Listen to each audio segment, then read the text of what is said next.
In this video, we're going to learn how to reverse a list using recursion in Python.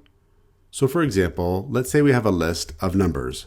We'll have numbers is equal to 5, 6, 7, 8, and 9.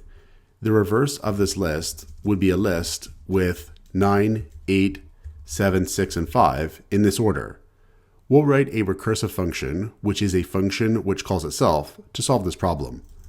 We'll call the function reverse. And this function is going to return a reversed version of the list it's passed as an argument. We'll use the parameter lst for that list. Now the way a recursive function typically works is by solving part of the problem to be solved, and then by calling itself with some smaller remaining portion of the same problem. So what we'll do here is reverse a list one item at a time with each function call to reverse. And each function call to reverse will call reverse with the remaining portion of the list to reverse. Now, if we call the pop method of this list here, what that's going to do is remove and return the last item in the list. What we could do is return the concatenation of a list containing only the item that was just popped off with the resulting list after calling the reverse function with the remaining portion of the list. So what's going to happen is we're going to continually pop off the last item in the list and then concatenate that with the reversal of the remaining portion of the list.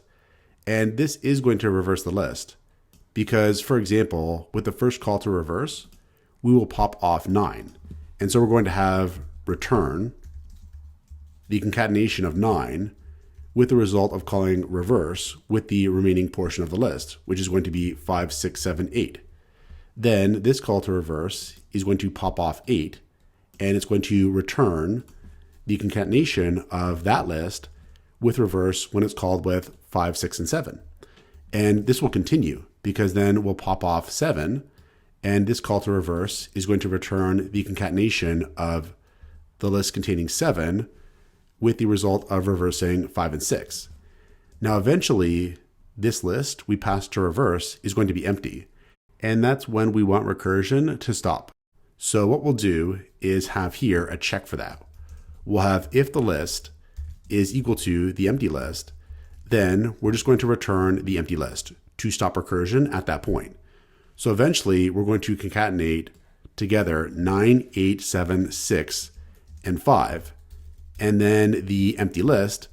And altogether, this will give us the list with 9, 8, 7, 6, and 5 in that order, which is what we want. Now, we call this step here the base case or the base step because this is where recursion stops. We call this step here the recursive step or the recursive case because this is where the function calls itself. Now, we could test out this function. We could call reverse and pass it numbers, and we could output the resulting list with print. And if we save the program and try it out, we'll get here the reverse list 9, 8, 7, 6, and 5. So this is how we can reverse a list using recursion in Python. Check out portfoliocourses.com, where we'll help you build a portfolio that will impress employers.